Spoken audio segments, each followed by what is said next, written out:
tell you anything you don't already know. First of all, take that double check that he can pass. Judge, you already met him. What it is, you know, there's nothing more important than expectation, although it may be solid. Texas is not going to allow public safety systems to threat. Go on a quest.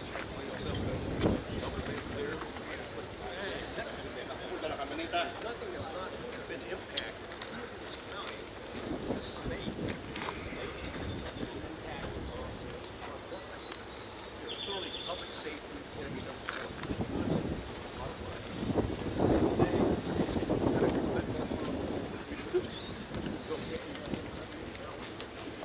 Sex trafficking is a problem.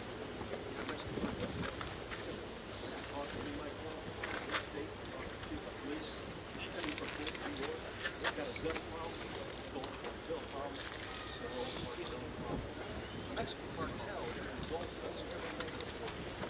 Mexico.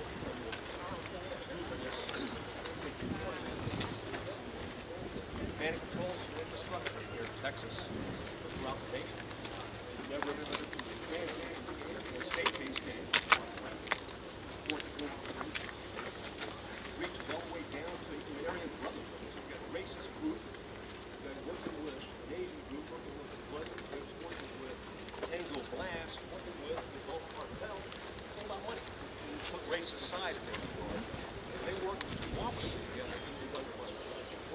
Our challenge is that brave men and women want to only take it offline. Beginning of 2021, saw it there. The governor called me in the office, remember March.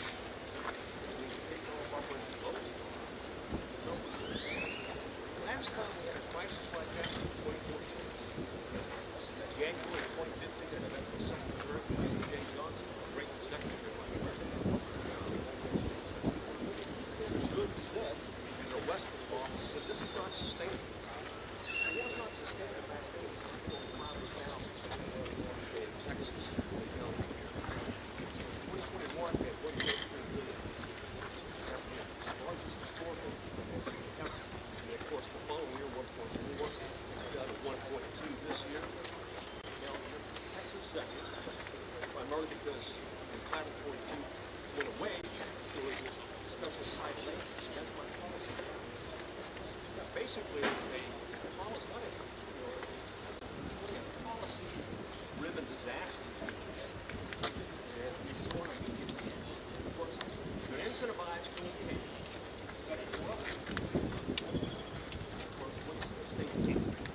And what we've always done is try to protect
we've done, what the governor's done is immediately deploy down.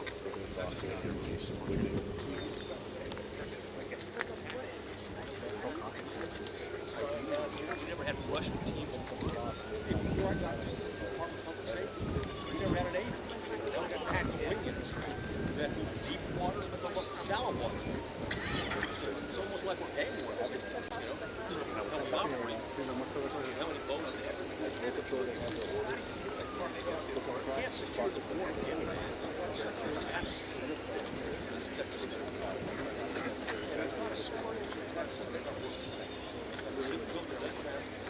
Everybody deserves nationalism, talking to county judges. They're overwhelmed in that regard.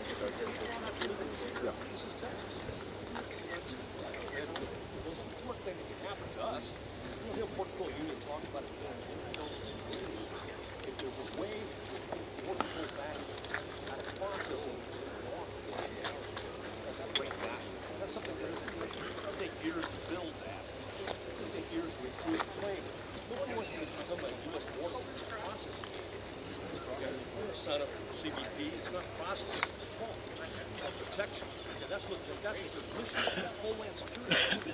That's why they're DHS. So the sooner we get them back, the easier it will be to confront cartels.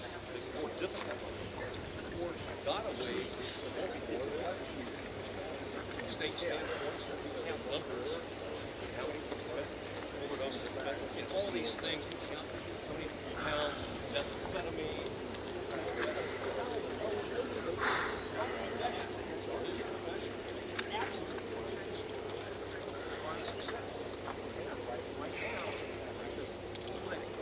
Organized crime.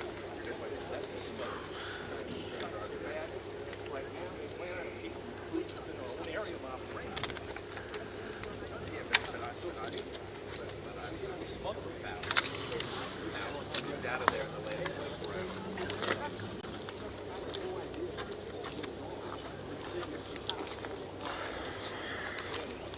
Does make so what happens is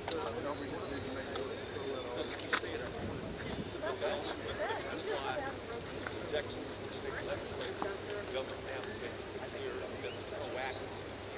Integrate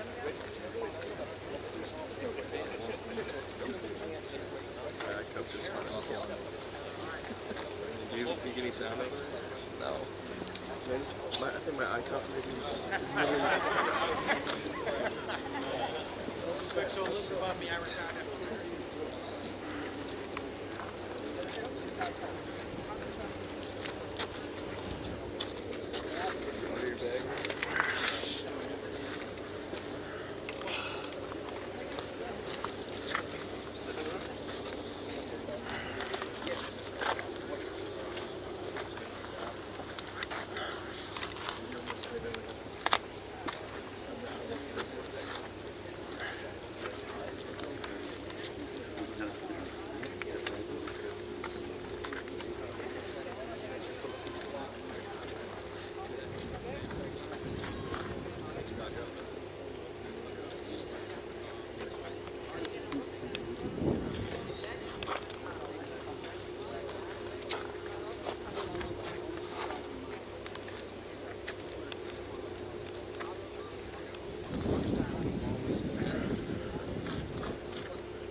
You're gonna go with Raj.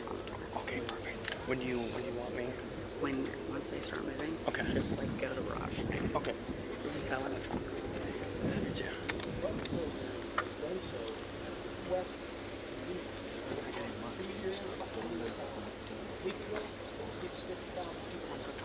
double the amount of population.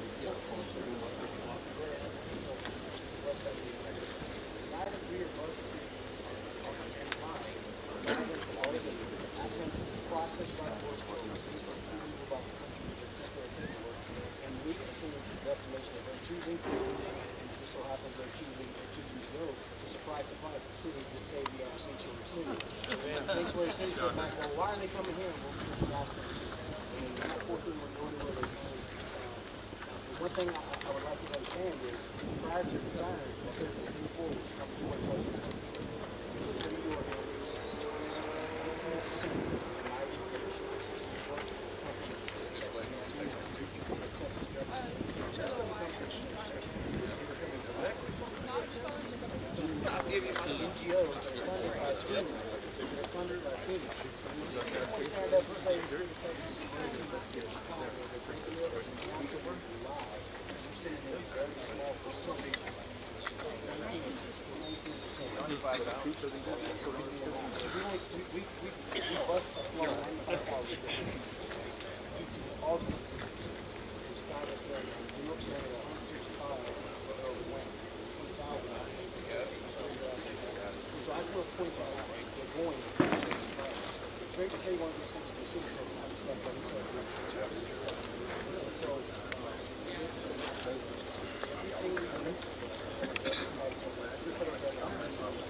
Those are tested in the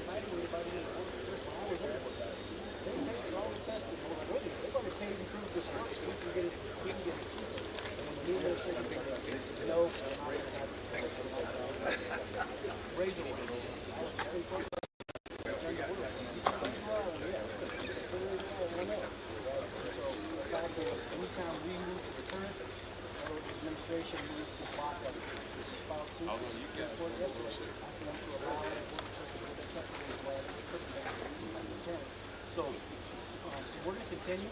Right? We've got, the other thing I want to say is thank you to, we have the 14 states from National Guard and law enforcement down here. I want to thank you for being a lifesaver. We work alongside of our troopers. The military work alongside of TMD, and they've been phenomenal. They're bearing the cost of that because they understand that the fentanyl that's getting through here is coming to your communities. You know, and we talk about numbers. I'm not doing all the numbers, but I use the stat over there. We have the equivalent. 1747 was the passengers died every single day in the United States. So if you lost to 747, we'd be screaming, hollering, FFA, would be standing in front of all of you answering questions. That's on a Monday, on a Tuesday, another 747 goes down, on Wednesday, another, every single day. And it's not typical. I'm a heroin addict and I got some bad food. I took an Adderall, right? And I have a prescription for it, but I got it somewhere else. It's poison. And so what you'll hear is 90% CBD, and they'll tell you 92% of all narcotics are coming to the port of entry. I just ask you this. If you're the cartel and you're smart, and you know that you have a hard report with x-rays, etc., why would you push the majority of your drugs through there? Not through 47 miles of border that doesn't have a single border patrol agent on it. And that's the question every single agent out of the field taking process. It was an order that I couldn't do. I couldn't leave 47 miles out of Houston and retire. That was 92% of seizures on drugs. They like to Kind of backwards for those guys, yeah. It's math. You know, they like to twist it statistically where they can. But I can tell you, what we're doing is effective. I learned on day one of the work today. I remember I was a young agent. I was following someone talk to a guy tonight. Don't went up the hill, so I went up the hill after it. And the old guy was like, Mike, don't go up the hill. I went up that hill. It's called Mount Washington. Back down the other side of it. It took me 2.5 hours. I come around this next thing. What happened?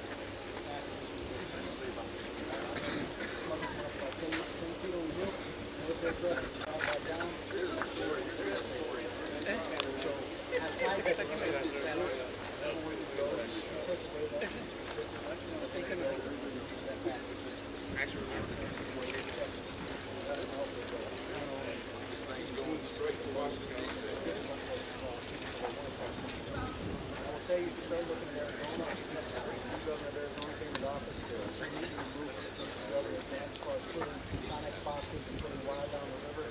Last week she worked the National Guard back on the border. And so I think when other states have to deal with what Texas had to do for so many years, they start clearing that burn. And then last thing, just this morning I got an email from a citrus grower who got a huge citrus farm. He's going to family for working to selling them really well. So they can't handle all the legal for the company. I spoke to her when I talked to Susan Freeman, South Texas Cartel, she's dealing with generations. You want a family business, you want to be that person in your family that likes that family business, you know, we talked earlier, and it's going to be simple. But they get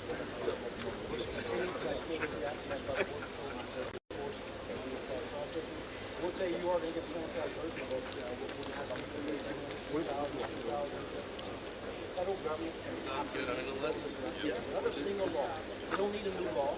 We just need the laws that are on the books, of course. And if it's out of law states, you must stop in the first safe country you come to. You must remain in the country, the last safe country you're in, while you go through the process. You can't remain in Mexico. Right? The governor has told that to the secretary and the president. You return to in Mexico. You see a 63% drop in the country because they know that they're not going to be able to do anything. That's why they're coming up with those consequences. Mr. Banks, you guys ready to start the tour? Thank you.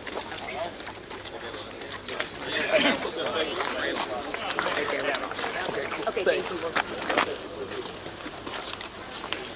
Hey. Not bad. You guys are with us, right?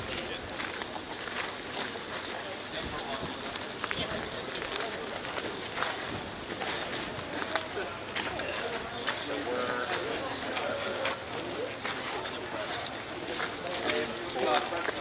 stay this way.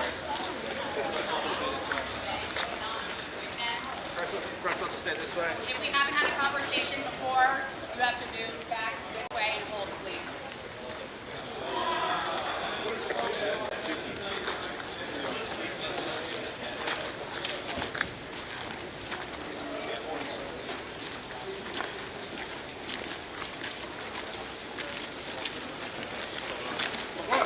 What is what you told him?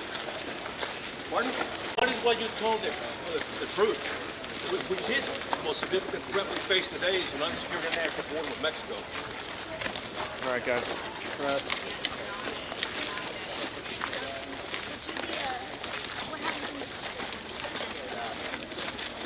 working on it. HR2 is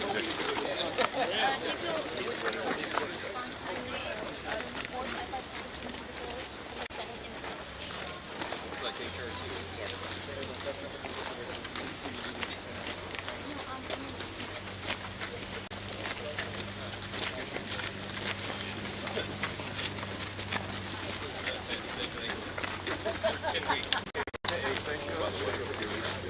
It's not gone unnoticed, but it's yours as well. How many years have you done that? 15 years with UPS.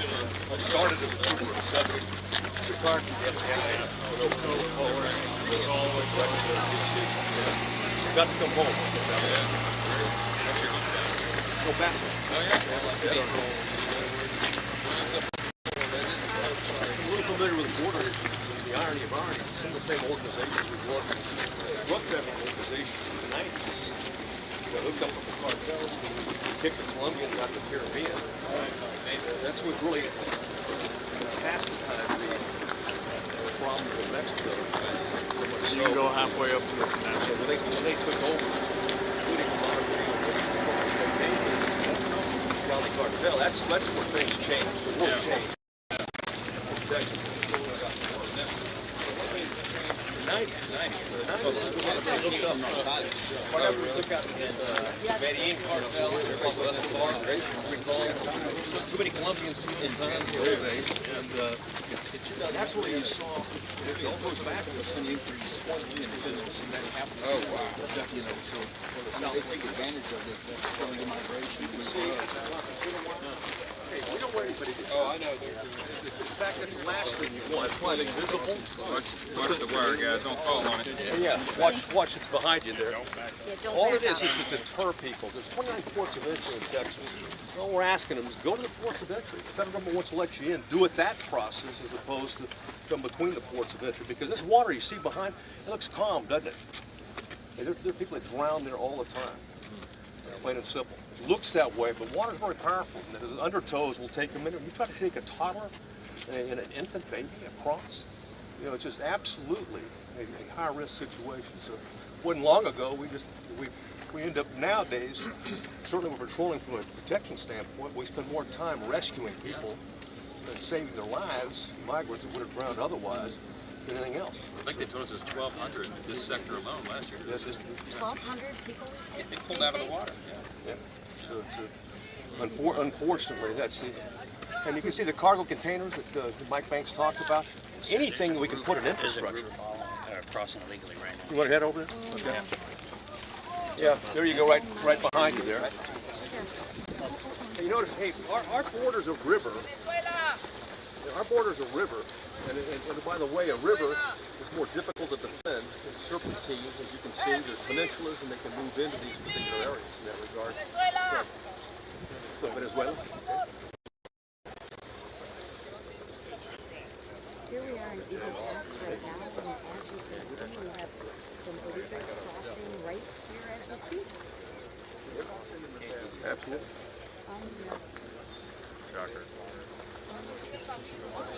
Hey, this is a very small number. Hey, we've had as much as one day as 3,500, and this a day here in Eagle Pass area. So 3,500 a day. You know, back in 2014, I talked about we did 3,500 a week. In all of Texas. You know, about 3,500 just in the Del Rio section, out of 5 border patrol sections. So this has really been a concern of the mayor, the county judges you talk to. I mean, they don't want what happened, you know, earlier in Del Rio, the Haitians on the bridge. They don't want to be overwhelmed. Right. And the only way you can do it is be proactive. But the infrastructure is so important because you want to deter them. You don't want them in that water. You know, right now it's relatively calm where they're at right here. There's some undertows, and it's always, you know, trying to move women and children across is so dangerous. But Mike, how many deaths since October you were just saying? 129. And that's just in this Just since surrounding? October 1. Drowning deaths, that's trying to attempt to cross the border. If you looked at last year, it was 679. The year before was 854, which was a record high for the U.S. Border Patrol. Up from the 679 before. It was a record-setting year every year. Last year was a little below. But if you combine those 3 years, it's over 2,100 deaths of people attempting to cross the border. and that's on This the, is and not that's on the humane. water. That's on the Having water. people come across like DHS having people stop. come across is not humane. This is not a humane way to do it. Stop reporting at 17. Seemingly compassionate They won't give us policy is the anything but compassionate. And to Mike's point, and that doesn't include, you know, the abandonments on the ranches, on the middle of nowhere. You know, The sheriff from Brooks County, he didn't get to tell you the number, but he's a little over 1,000 now that they've found on the ranches up there. And when he finds them, they're skeletal remains. Those aren't counted in the same number of deaths. Can you talk? I don't know if we can ask a question. I was sitting with one of the ranchers at the table today. He was a fifth-generation rancher, and he was saying he's had, you know, illegals come in and are in his home. But he also talked about the trees, and I don't know how to say it in a nicer way, but Rape tree? the rape trees, where they have undergarments of girls. The people that they rape. Yes. hey, the Mexican cartels, there's no sense of the level of depravity is unparalleled. They live off hyper-violence. In fact, they could teach ISIS lessons He was saying it was like torture 50 and rape. yards from his house. Right. So you have an immigration problem, you have a national security problem. And what happens is the cartel has they got a good business model. What they do is they manipulate the migrants, they hold them there in large groups until they get a large enough group, force them to cross at the same time, overwhelming border patrol, which leaves wide open areas for them to push the narcotics, for them to push the hardened criminals. I give you a number. You hear 1.9, you'll hear 2.4, you'll hear that CBP is still working on the numbers. Number of known gotaways. If people from 169 countries can walk across, turn themselves into Border Patrol, be processed and released, why do you have almost 2 million, 3 million gotaways? Why are they getting away? They're getting away because they can't turn themselves in because there's something in their record that will not make them amenable to a release. Those are your high-value targets. Those are your criminal aliens, and they're getting away because you got wide open swaths of area that is unprotected. It's a business. And I mean, it's you said it best, unfortunately. It's a business. And they know what they're doing, and so, and then there's not a single migrant. The cartel doesn't look at a migrant as a human life. They look at it as a commodity. Yeah. It is no different than the drugs they smuggle. It is a commodity. They're going to get it to its destination, and a lot of them have gone into smuggling of migrants over the smuggling of narcotics because here's the difference. They got to get the narcotic across. They got to get the narcotic to its destination. The migrant, they just got to get them over here and get them and turn them. They can stand on the south side and direct them and still get paid. And where's their risk versus their reward? The migrant can be forced to commit crimes on the other side that make them more money. And many of them are extorted and Exactly. continue on or forced into sex trafficking, promise the domestic servant job or service industry, and they rape a 13-year-old and compel her into prostitution. That happens in many cases we have, and the hubs are located in Houston, Dallas, San Antonio, so it impacts everyone. And since Operation Lone Star began back in March of 2021, there's been 3.7 million apprehensions, over 3.7 million apprehensions in Texas alone. And to Mike's point, that doesn't count the gotaways. That's what we And know. hey, we spent money on 6,000 detection cameras, the state did, because Border Patrol is under-resourced, under-teched in that regard. But even just motion detection cameras, we've got over 6,000 deployed. You know, we got, you know, 500 million detections and apprehensions as a result of it. But even when you look at it, well, we know where they're at. We see it. It's visible. We've alerted people. There's still a 50% chance of them getting away. Those are real good odds. So those aren't good odds if you double those numbers in that regard, especially the ones that are trying to go between the ports of entry, not surrendering. They don't want to find a Border Patrol agent. They want to get here because they can't pass the vetting process because they're criminals. Director, you shared with us when I was in the legislature the criminal aliens and the crime that's here just in Texas. Can you touch on that? Well, you used to have the Secure Communities program. DHS had the now called a Priority Enforcement Program. But what we're able to do is work with them to get fingerprint-based checks in all our local jails in Texas. So every time you book somebody in, It can bounce off not just in terms initially of just the FBI database, but also ICE database, and that's in place right now. And you can look at in terms of the number of criminal aliens, there's a term that we use, meaning that, hey, they came to Texas and they committed a crime, plain and simple, state-based crime, not immigration. They came here and committed a crime. And there's any way from rapes, sexual assaults, burglaries, and certainly murders that occur on a routine basis. And the numbers are staggering, just the ones we can prove because we have a fingerprint that Border Patrol and ICE has taken at one point in time. Doesn't count the other criminals who we haven't linked up, or the other 10,000 that are in TDCJ right now that are here illegally and committed a crime. And you got to work your way into TDCJ. Okay, we're not talking about parking tickets. Okay. Can you use the other side of the river here? Yeah. Okay. You'd like to move us along? We're gonna go.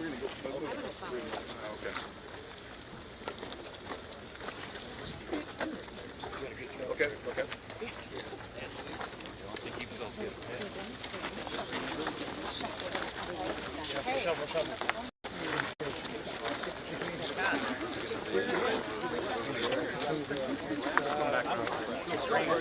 It's just ironic.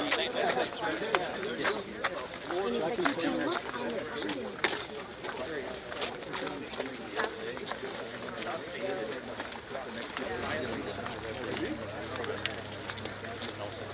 Oh,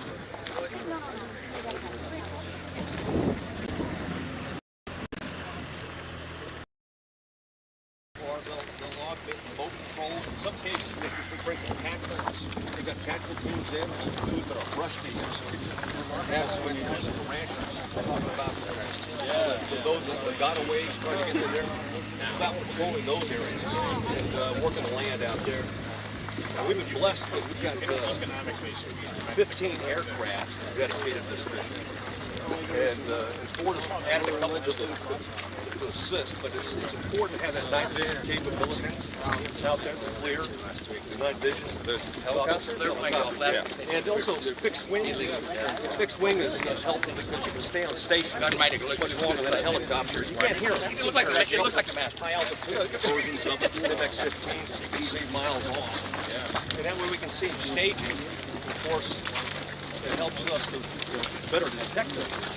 And certainly increases our efficiency in that regard.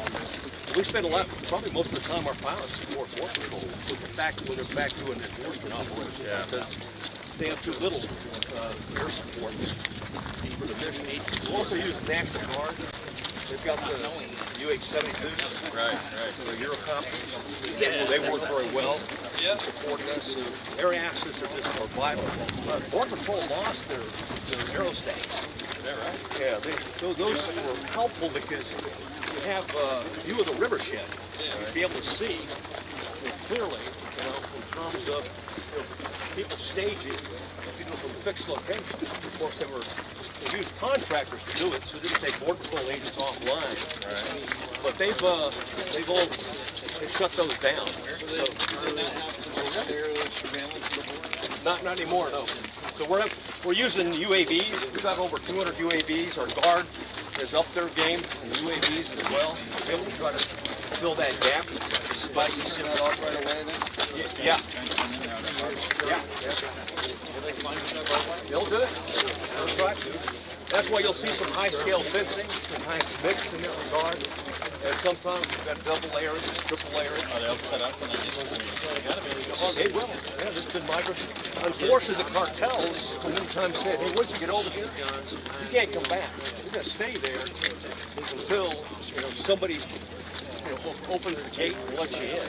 And of course, what's really disturbing is when they'll put women and children, and then someone, a father or alleged father, will put a child into the wire to get them cut, because they know, hey, we're weak. We're gonna treat them. If they get cut, we're gonna give them medical attention in that regard. They're going to cut through the wire and decompress it. And cartels could care less. And of course, you wonder what type of parent would do something like that. But, How little is it? That's a lot. Well, they'll go all the way down to a toddler age. Exactly what they go through. So Because that's farmer's cut. But it's certainly, you know.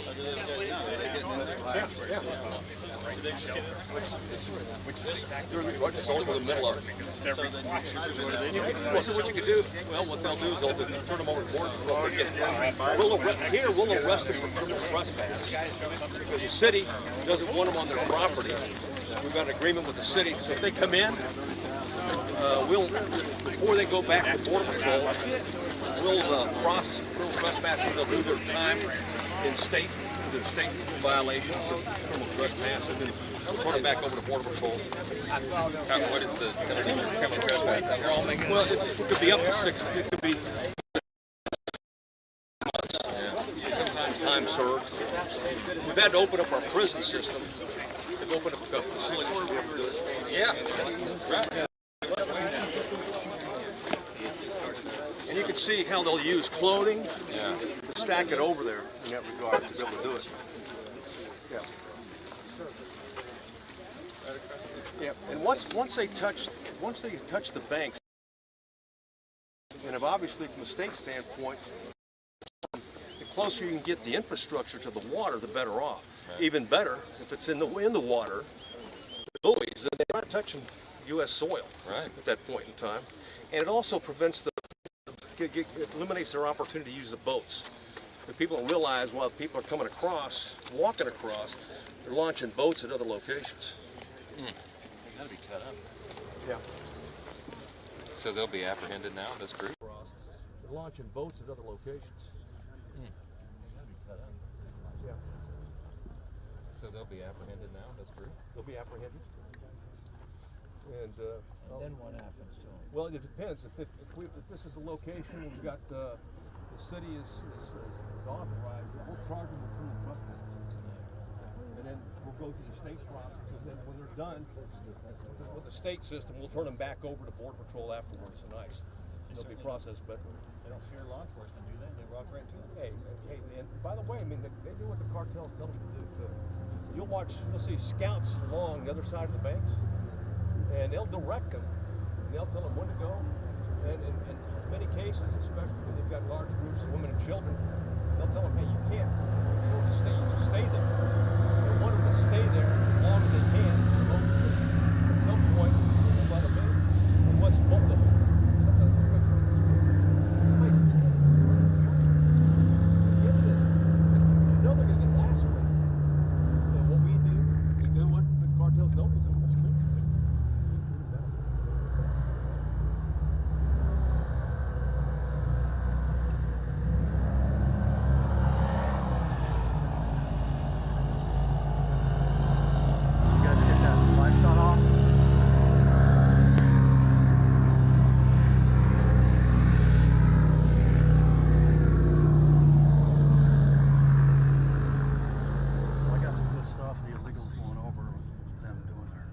Perfect. Okay, cool. We'll use that. Does Dieter have access to it? Yeah. Okay.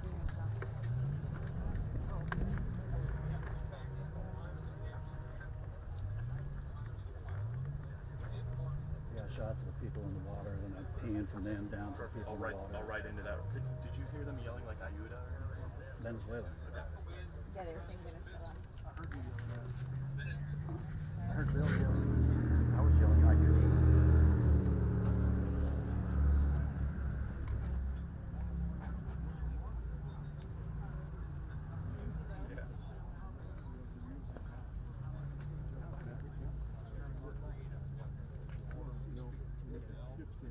Arizona, the Tucson sector, clearly is another gap in that regard.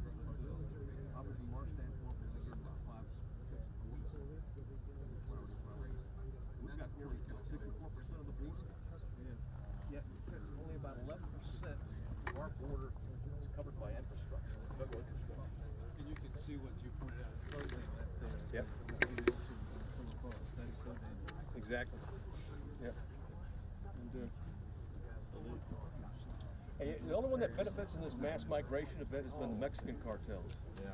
Plain and simple. They've become enriched, empowered, more so than they ever were before, and they were difficult to deal with before. How much do you think they pay per person to do that? Depends on where they're from. You said they were from Venezuela. Venezuela's going to cost them $20,000. each. You wonder where they're going to get $20,000. I talked to a couple of Cubans that actually $3,300 took them, but that was a life savings. That's why remaining in Mexico is important. No one gives you your life savings to come and stay in Mexico for a year while you're waiting your immigration. But it doesn't matter what you say. You can say, hey, the border's closed, you can't come in. We can say all of these things, but what really matters is that social media, the selfies, and then reporting back. Exactly what happens. So the Title 42 and 11, we talk about the refugees in Title 8 in that regard. That's actually, because we moved more resources into it expecting a tsunami of people coming in, it didn't happen. Because people were afraid, oh, wait a minute, there's going to be consequences. I will not have the opportunity to claim asylum if I come illegally between the ports of entry. The numbers drew up. You know, it absolutely had an immediate impact in that regard, a positive impact.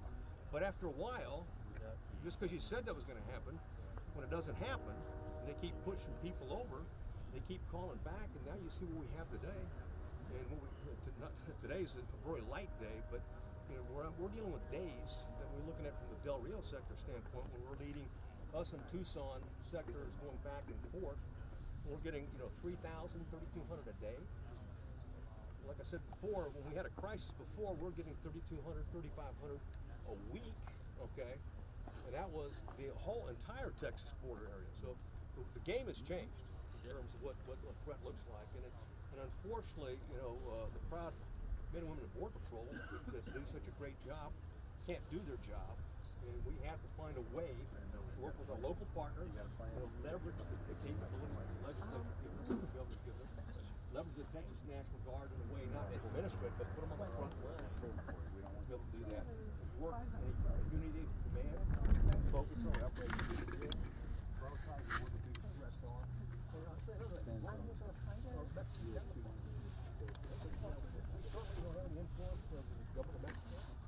But we are working with Wahila.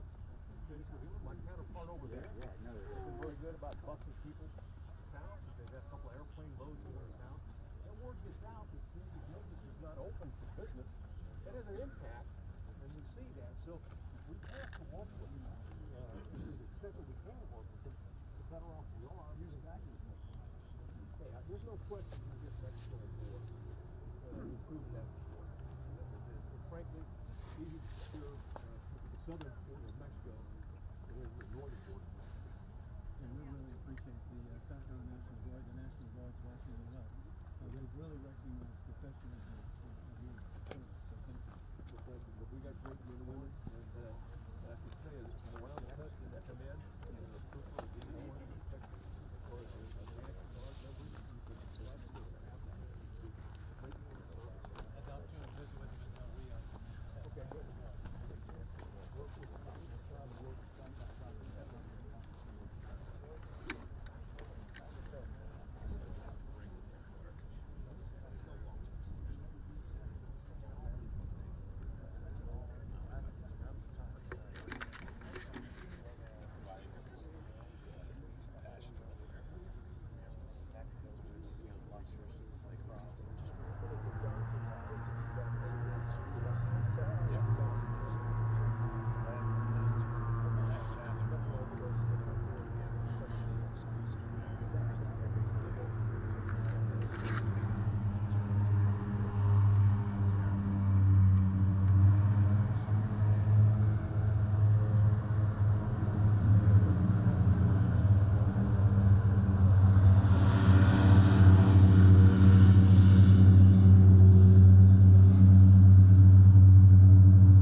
Well,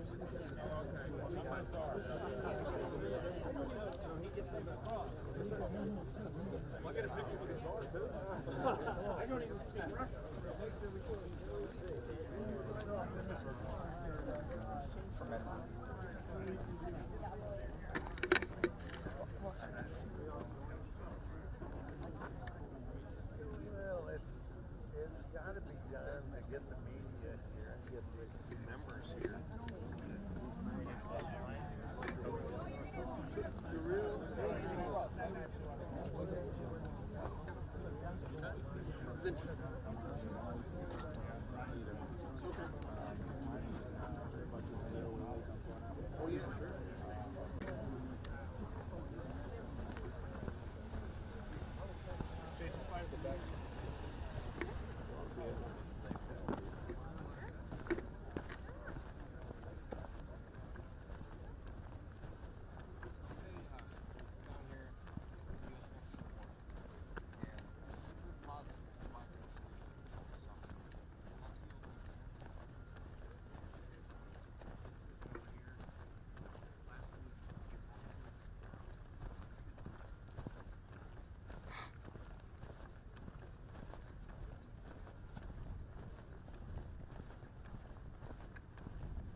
לערבים לנהל תחנות דלק, לנהל מסעדות, לנהל מלונות, לנהל סדות. בסדר, אז תחליט, אם הם עוינים, אז זה לא הולך ביחד. אבל העובדה היא שאנשים לא באמת מאמינים שהם עוינים. הם לא היו נותנים להם להיכנס. כי זה סכנת נפשות. אנשים לא כל כך עוינים. המצחיק הוא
Mayorkas.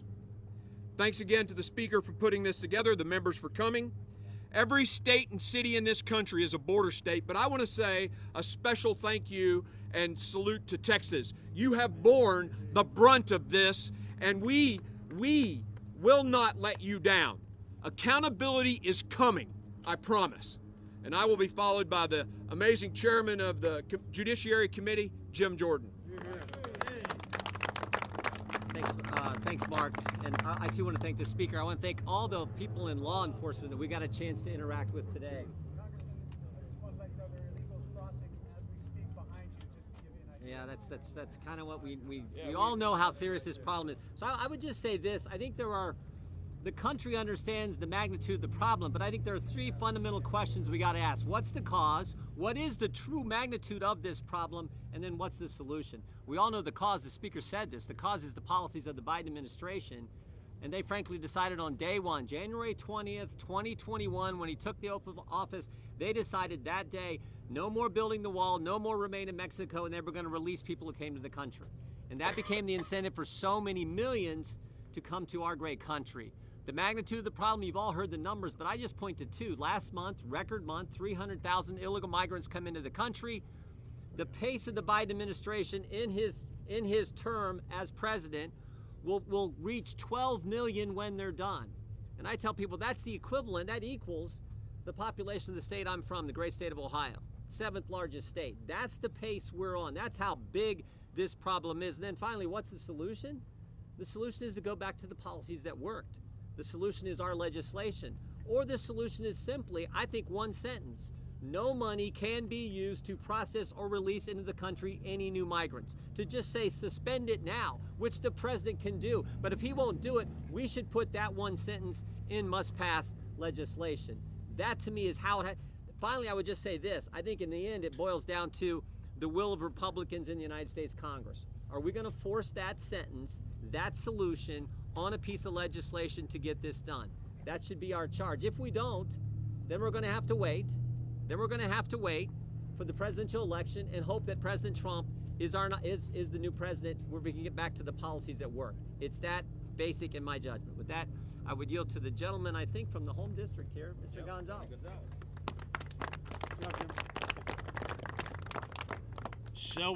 Showing up matters.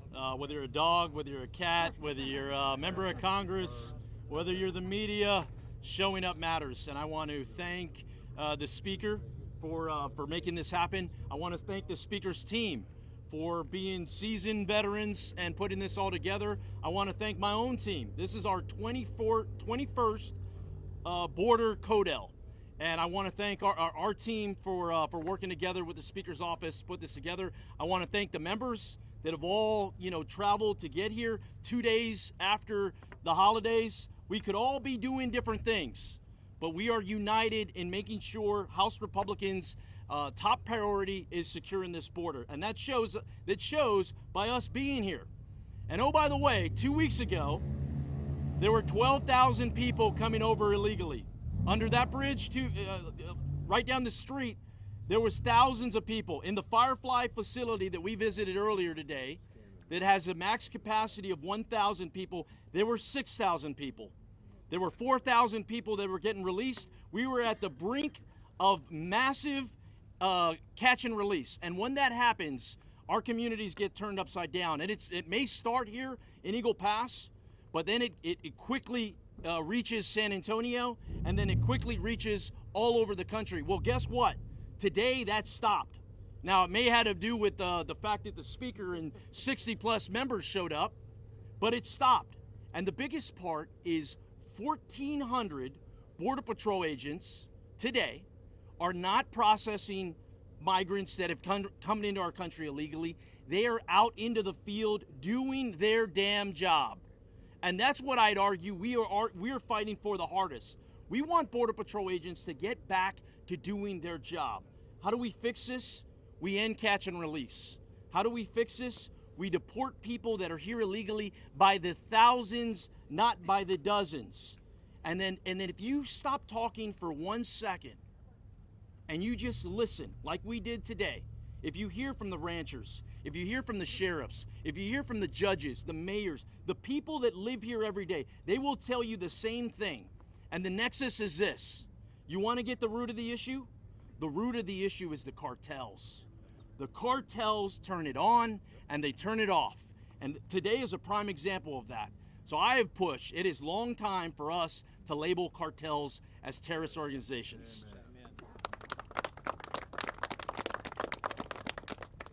I will end with this. Once again, showing up matters. I'm grateful for the people that have shown up. I believe now is the time to make sure America is safe. And we do that by taking a down payment on border security in 24 with this team, and we come back for the rest when we win back the White House in 25. With that, I'll turn it over to my good friend and colleague from Texas, Beth Van Dyne. Thank you, Tony. I appreciate all the work that you have done over the last 2-3 years that you have been in Congress. You have really taken this issue. You have shown that you care. You've come down here with solutions. I want to thank the Speaker and his team for recognizing this is a priority. This is a priority in our country. This is a priority for cities and states all across our country. And I come here not only as a Texas representative, but also as a former Texas mayor that took on this issue head on. We worked and we partnered with Immigrations and Customs Enforcement. We had more criminal illegal aliens deported from my city during the time that I was mayor than any other city in the country per capita. And what we found was we had decreased crime almost overnight. We became the 5th safest city in the country because we actually followed and enforced our laws. We were criticized by sanctuary cities across the country who are now starting to feel what happens when you have illegal immigrants come into your city. You can't handle the resources. You don't have it, whether or not it's housing, school, infrastructure, healthcare. They're finally hearing it, they're finally seeing it, and they're finally speaking out about it.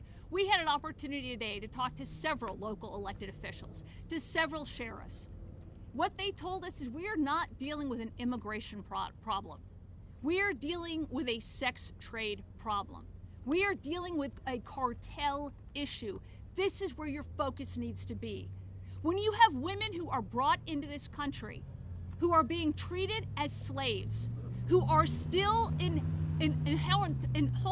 emboldened by cartel members, that takes 13 to 18 years potentially to be able to work off their debt.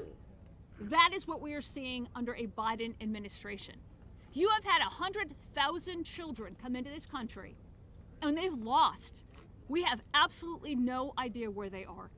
How is this possible, and how, under our governance, is this happening? I will tell you, another thing that they were very clear about was we implore you, and this is a quote, hold the line. You have the ability through your power of the purse to force this administration to do its job. It's sad that you have to do that, but that is exactly the position that we find ourselves in. Hold the line. None of us want to shut down the government, but we all recognize the fact that every single penny that we are giving to Homeland Security at this point that is not being used to secure our border, that is not being used to increase our national security, but is doing the exact opposite. It is weakening it.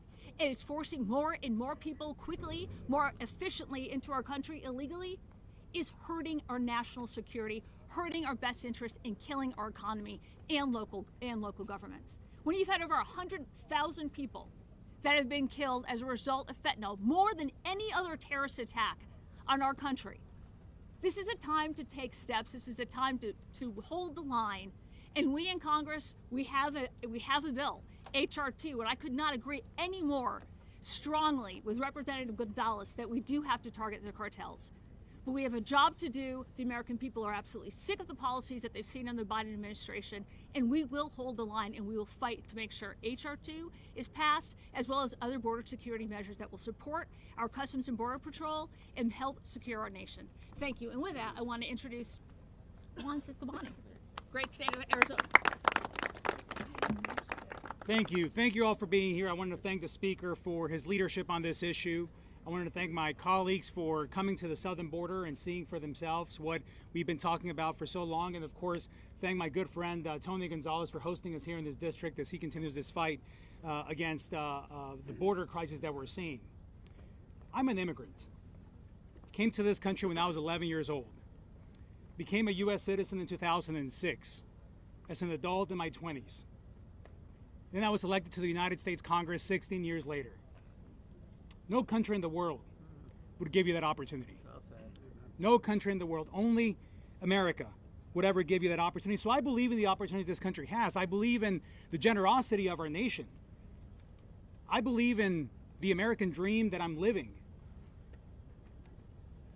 But this is not it. That's not it. With this crisis that Joe Biden and Alejandro Mayorkas have created, nobody wins. Nobody wins except the cartels. They're the ones deciding who gets across and who doesn't. They're the ones trafficking people and drugs. They're the ones terrorizing their own citizens.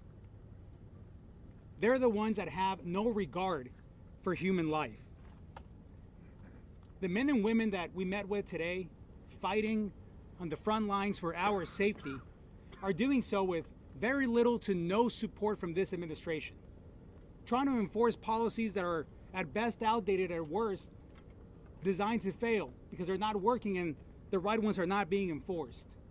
You've heard here today, and we've been saying this for years, that every state has become a border state. In my own state in Arizona, in the Tucson sector, we saw record-breaking numbers in December. The trend is in the wrong direction. This administration has no answers and no will to tackle this issue. This is not a political matter. This is a matter of security and sovereignty. And I see some Spanish stations here, so I'm going to address you in Spanish as well. Este es un problema grave para el país. No es un problema nuevo, sin embargo es un problema que se ha empeorado grandemente bajo la administración de Biden. Cero credibilidad tiene su administración y sus agentes de su gabinete que no han podido mover esta situación en el lado positivo de ninguna manera. Necesitamos parar esto y tenemos las herramientas para pararlo, pero el presidente se rehúsa a hacerlo. Como inmigrante, esta no es la solución, lo puedo decir de todo corazón. Es una crisis humanitaria tanto como lo es una crisis de seguridad nacional. Y necesitamos hacer algo inmediatamente. It's important to know that as an immigrant, myself, and I can say that this situation is like with many other families, that it took us over a decade to earn our citizenship. And what the Biden administration has done, they've diluted the effort, the focus, and the sacrifice of so many families that have paid the ultimate price of leaving their country to come here and go through a long, rigorous process to become U.S. citizens, to be able to take that oath of citizenship like I did in 2006. And this administration, with their actions, has made a fool out of that process. And has spit in the face of so many that have gone through the entire process to one day have the honor of becoming United States citizens. This message transcends culture. This message transcends language. This is an American issue that we must solve from every perspective that you see reflected here behind us. Our GOP colleagues get it, our speaker gets it, and we will solve this issue. And the president needs to step up and do his part, along with Alejandro Mayorkas. Thank you so much, Mr. Speaker. I want to thank my colleagues and friends again for being here and sharing you that insight. We'll take a few questions if you have some. Speaker, can we see a show of hands? Who will vote to shut down the government? No, we're not going to do show of hands. We're not in a classroom. We're not doing show of hands. Well, here's the deal on the shutdown. We are working hard to get the appropriations bills done. And the resolve that of this group and that you've seen with our votes in carrying over and crushing the Christmas omnibus fever as we did with our laddered approach and the two-step CR, we have until mid-January, you have until early February to get the approach bills done. We have been working in earnest and in good faith with the Senate and the White House virtually every day through the holiday trying to come to an agreement. Negotiations are still ongoing. It's drug on way too long, but the sooner we get that agreement, the sooner we'll be able to get the appropriations bills done. And let me tell you what our top two priorities are right now in summary. We want to get the border closed and secured first, and we want to make sure that we reduce non-defense discretionary spending. That is an important objective. You know why? Because we've crossed the threshold of $34 trillion in debt. $34 trillion today. It's a landmark that is unimaginable, would have been unimaginable to previous generations, and here we are. And so we have a responsibility here of fiscal stewardship and fiscal sanity, and that's the priority that you're going to see us pursue. So too early to prejudge any of that, but I'll tell you we're resolved on those priorities. Mr. Speaker, Yep. do you have, you've been briefed on these negotiations with the Senate. What is your view of them right now? And are they going as far as you need them to go to? With regard to border security? Yes. Listen, the Senate has been negotiating, I guess, among members there and potentially with the White House, I suppose. Our position is very clear, and we have made that clear again for 7 months. H.R. 2 is the necessary ingredient. Why? Because it has provisions that fix each of these problems, and these things work together. For example, you couldn't just reform the broken asylum process and allow this parole system to remain broken. It would be a giant loophole that would not solve the issue. You can't just build the wall without ending catch and release, without restoring remain in Mexico. These are the policies and the provisions that, again, had stemmed the flow in the previous administration. We know what works. It's not rocket science, and that is why we have said we are resolved for those provisions. That's what's necessary to fix the problem. It's not just House Republicans' opinion. It's based upon the informed opinions of the people here on the ground, and that is what they have told us, and they have reiterated this over and over and over. Desperately, they ask us to help them solve this problem, not just for South Texas, but for the entire country. And that's why you see representatives from all across America here to say in one voice that we have to do this for the people. And the White House has shown an unwillingness to do it. In fact, as we noted, they've done exactly the opposite, and it's shameful and inexcusable. Yes, ma'am. Mr. Speaker, Allie Bradley here with News Nation. I'm wondering, we've seen over 7 million people encountered under this administration. Many of them have been released into our country with notices to appear. DHS has even said that many of them don't qualify for asylum. Just last month, we saw 302,000 encounters, 245,000 of them released with an NTA. Should a Republican win of the election here coming up, would the Republican Party be in favor of mass deportations, and what does that look like? Are we going door to door? Are you going into businesses? What would that look like if the Republican Party supports it? I can tell you it's a very complicated, complex issue just finding those people. You heard Representative Van Dyne say earlier, tragically, nearly 100,000 undocumented children who were unaccompanied, who came across the border, unaccompanied minors, have been lost into the system. The administration has lost track of these children after they've been released.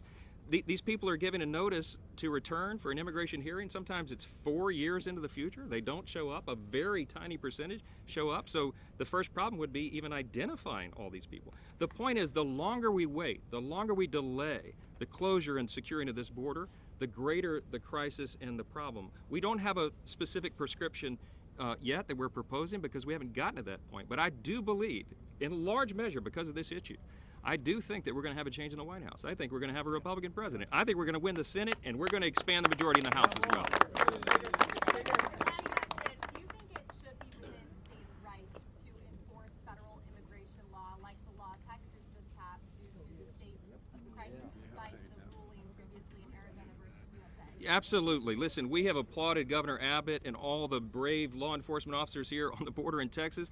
They're doing their dead level best to protect their citizens, and that's his #1 job. The federal government, the White House, the administration refuses to do it. So if you're the governor of Texas or a border state or any governor, you have the responsibility, the right, the constitutional authority to do the right thing and secure your people. So we have applauded him. We stand with him in that resolve, and any other governor who's willing to draw the line and take that measure. And remember, everything they try to do, the White House has gone to court to stop.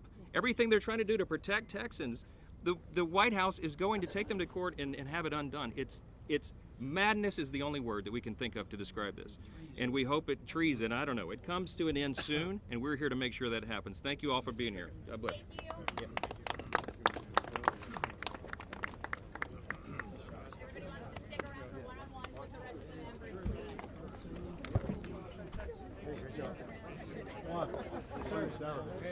Thanks, buddy. Appreciate it, man.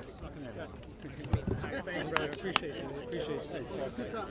Congresista, ¿podemos hablar en español? Sí, claro, por supuesto, por supuesto. Vamos para acá si quieres. Está bien, gracias.